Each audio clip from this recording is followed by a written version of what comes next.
என்னப்பா நீ? Hey guys, நான் உங்களுக்கு நடந்த எல்லாத்தையும் அப்புறமா சொல்றேன். நீ உயிரோட இருக்கிறது எங்களுக்கு ரொம்ப சந்தோஷம். முடிஞ்ச அளவுக்கு சீக்கிரமா அந்த கிளாக்க ரொட்டேட் பண்ண பாய். இந்த இடம் எப்படியாவது பழையபடி மாறணும். என்னால முடிஞ்ச அளவுக்கு ட்ரை பண்ணிட்டே தான் இருக்கேன். ஆனா எப்படி? ஒரு நிமிஷம் இருங்க. என்னோட பேரு இது, என்னோட பார்க், என்னோட பேரு. இங்க பாருங்க, நான் இதை உங்ககிட்ட சொல்லி ஆகணும். இப்ப விட்டா எப்பவும் சொல்லவே முடியாது. நான் பிறந்ததே உனக்காக தான். என் மனசு முழுக்க நீ தான் இருக்க.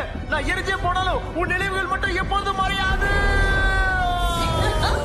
நீ கூட ரொம்ப அழகா தான் இருக்க ஸ்டீவ். என்ன கொஞ்சம் இரு. நீ என்ன சொன்ன? அவன் என்னப்பா சொன்னா?